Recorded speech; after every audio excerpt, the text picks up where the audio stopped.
Hey guys, it's me, it's Queen Auset-Heru, and thank you for joining me for another wonderful edition of Ask an Aquarius. If you haven't already, please hit the red subscribe button and smack the bell. Also, if you like this video, please give it a thumbs up, pass it on to somebody else who might like it too, and don't forget to drop us a positive comment in the comment section. Also, stay to the end of the video because I got two really good comments to read to you guys. So someone asked me about Aquarius and our lone wolf status. Now, most Aquarius are leaders or lone wolves. Some of us are both. And this person was saying to me that she doesn't understand. She has an Aquarius and she doesn't understand why her Aquarius spends so much time alone. She's like, what is the deal? And she's talked to other Aquarius and they spend a lot of time alone. And she's like, yo, what's going on in y'all thought process that you spend so much time alone? And I told her, I said, it's not negative in the least bit. Aquarius, we're really strange in that kind of way. We can be around people. Some of us enjoy extroverted events like parties or gatherings. I personally do. I love going to the bar. I love going to the bar. The bar is one of my favorite places to be. I love the socialization. I like the music, the drinks, the little bar snacks. I love the bar. And that could be because when I was little, very, very, very little, my mom used to have to go stock my uncle's bar. My uncle owned several bars throughout my lifetime. And my mother, when I was little, worked for him. So she had to stock the bar. So every so often, I don't remember how often, she would stock the bar and she would take me with her because she had to. And she would put me in a playpen behind the bar while she stocked the alcohol and snacks and things like that. And then we would leave. So it could be because of that early exposure to it, but I was always excited by it. I love the pinball machine. I love the smell. I didn't know what that smell was, but that smell is alcohol. And when I was really around a couple years later, when I was 2, 3, 4 years old, when I was a kid growing up back then, if a child walked into a bar, everybody assumed they were looking for their parent, their grandparent, their aunt, their uncle, whatever the case is. Now, if a child walked into a bar, I would be immediately thrown out. Back then, it wasn't like that. I would go into the bar looking for my grandfather because my grandmother would always send me, go get daddy. She called him daddy. And she would tell me, go get daddy. And she would cross me across the street and I would go to the bar, which was right there at the corner. And I'd walk in, jump up on the stool next to Grandpa, and Grandpa would look over and see me and smile, and he would get me a Coca-Cola with a cherry in it. That was my thing. He would give me a Coca-Cola with a cherry and some Hershey's chips. And I would sit there next to Grandpa and we would finish our drink. That's how he knew it was time to go home. Grandmom had dinner ready. So this happened like every Friday. So back then it was a simpler time. Back then your parents could send you to the store with a note of all of the things that they wanted, cigarettes, whatever they wanted. And the person at the store will put everything in the bag, put their change in the bag, give the bag to you, and you will go give it to your parents. Nowadays, that's almost unheard of. They're not going to give a 5-year-old a pack of cigarettes and some juicy fruit, you know? But when I was a kid, that was no big deal. So anyway, the point of the matter is that I love going to the bar. I love going to social events. I love stuff like that. I like concerts. I love watching live music. I love doing stuff like that. But I also enjoy spending time alone. Those extroverted events, I feel like were more when I was younger. When I was younger, I was always out, always going somewhere. As I got into my 30s and 40s, I became more introverted. So I still do those things, but just not as much. And I realized with a lot of Aquarius, we do spend a lot of time by ourselves. And I've picked up on a couple different reasons. And if you're an Aquarius and you spend a lot of time by yourself, please tell us if it's one of these reasons or if you have some other good ones. Because I'm going to tell you the ones I know from just talking to Aquarius. Aquarius tell me, number one, that they're often disappointed and disenchanted with the people that are around them. So, in a lot of cases, they could have, for example, a dysfunctional, unsupportive family, which is very common for a lot of people, not just Aquarius, but it's very common for people to have some dysfunction. So, some of them are just like, okay, I got a dysfunctional family. I got a job that I don't really like that much. I got one or two friends I really mess with like that, and that's it. So, a lot of Aquarius are disenchanted or disappointed with the people around them. And some of this comes from being around people who aren't so great, and some of this comes from having an idealistic nature. So I know for me, my nature is very idealistic. So I really want to be around positive, happy people. So if people aren't like that, I really would rather be by myself. I'd rather be by myself than deal with people that are in drama or whining all the time or negativity all the time. I'd rather just be by myself. So a lot of us feel that way, that we would rather be by ourselves than deal with some BS. So for some of us, that's what it is. Also, many of us do activities that you have to be alone to do or are better if you're alone doing them. For example, painting. You can paint with a group of people. You can take a painting class. I've taken a painting class before. But my favorite way to paint is by myself. I like to be naked with my canvas and my stuff around me and nobody bothering me, music, and that's it. I love to paint like that.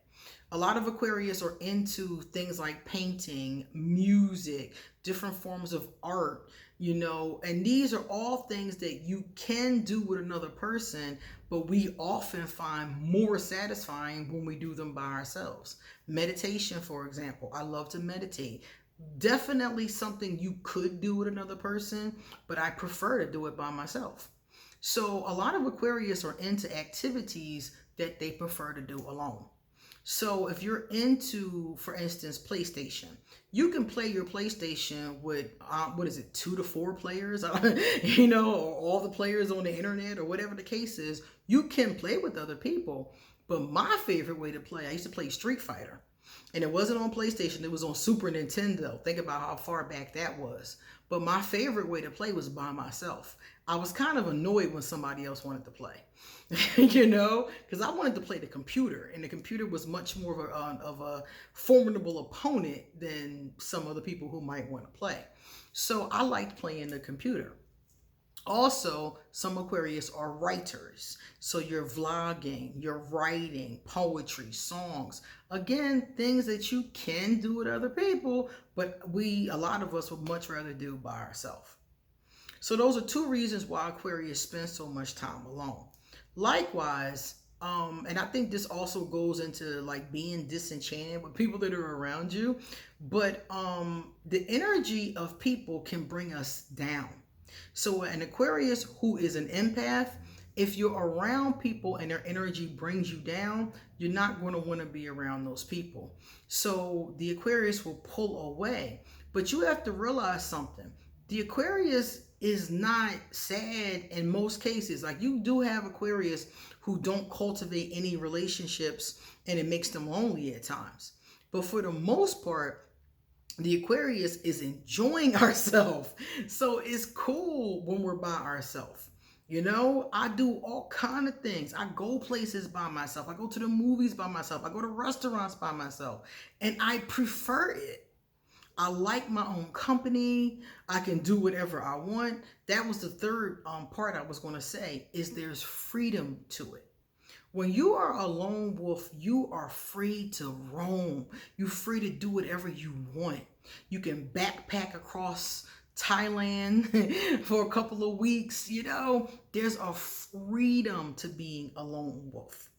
You don't have to wait for nobody else. You don't have to do things in their time. You don't have to be concerned with their issues.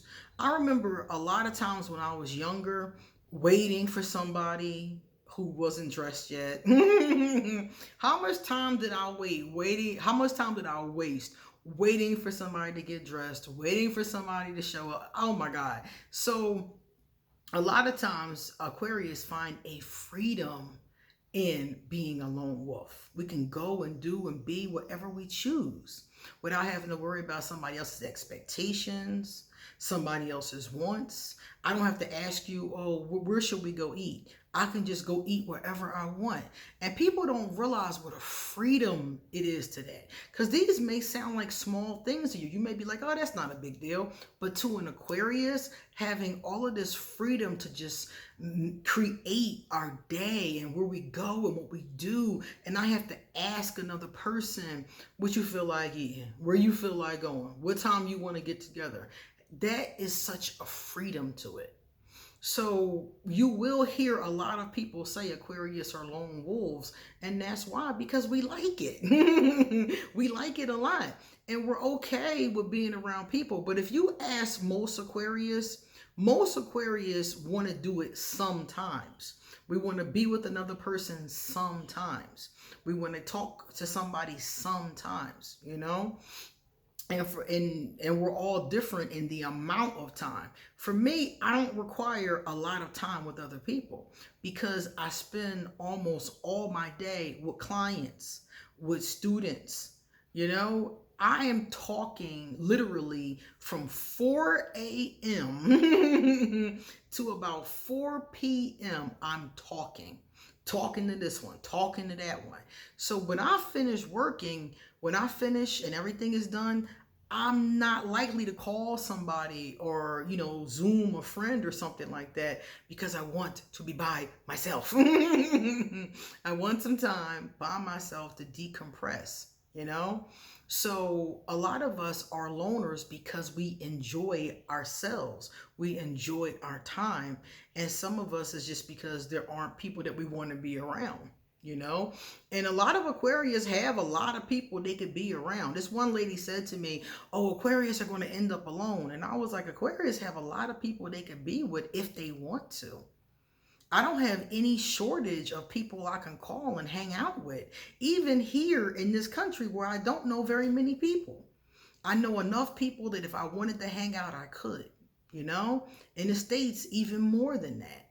But it's not about that. The Aquarius enjoys it. And I think a lot of people don't. I think a lot of people, the people that are baffled by this are people who don't. I know people who are never alone. And that's crazy to me. I can't even imagine. I have a friend and she has 2 children. And she told me from the time she wakes up until the time she goes to sleep, she's with her children. That would drive me crazy. It would drive me crazy. My daughter, when she was little, knew mommy needs her time. So I had my own special time when she went to bed. But my daughter knew, this is mommy's time. And it's a boundary that I had to create so I could get some time to myself. It would drive me crazy to always be with other people. And I know a lot of people, that's their life, and they don't see anything wrong with it. And I don't see anything wrong with it for them, but that wouldn't be good for me. I would be cranky because I wouldn't have a chance to decompress. I wouldn't have a chance to rebuild my chi. I wouldn't have a chance to just be, And I love that. And a lot of Aquarius are like that. So for people who can't understand it, it's probably because that's just not your way of thinking. It's not the way that you do things. Some people, everything they do is social. It's a social event. They wake up in the bed with their significant other. They get dressed and get their kids together. They take their kids to school. They go to work and they're around their coworkers all day. Then they go get their kids again. Then they go back home and with their family again. It's like they're constantly with other people. And these people a lot of them don't take time to themselves. Sometimes I'll say to a person, you should meditate, or you should take time to pray, or you should take time to, journal. And they're like, well, I can't get a moment to myself. No, you haven't created a boundary yet where you can have a moment to yourself, but you can create that. So for a lot of people, that is the problem. They just don't see it as important, or they see it as important and don't know how they're going to do it. One of my clients had awful anxiety, and she really needed to meditate. That's what she needed. She needed some time every day to decompress and meditate. And she wasn't doing that. She was going from one thing to the next thing to the next thing. And I was like, you need time to decompress.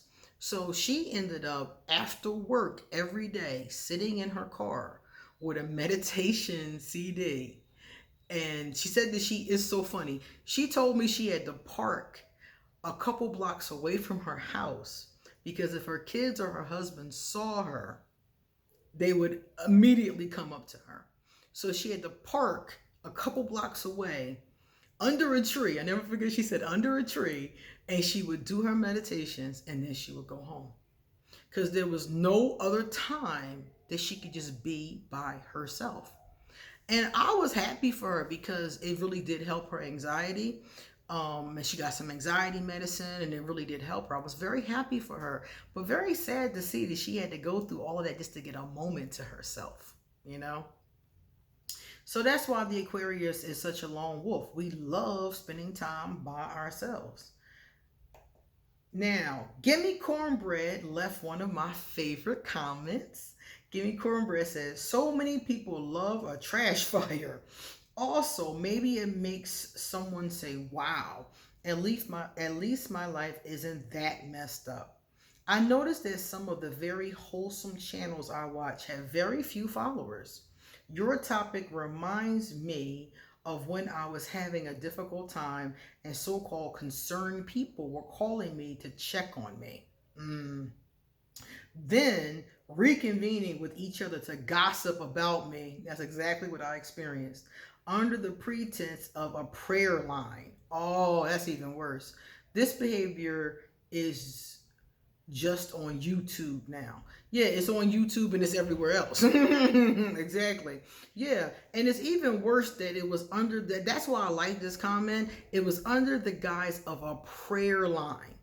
So they were getting her information by saying, oh, we're going to pray for you. What's going on with you? And just sitting there and talking about her like a dog to each other.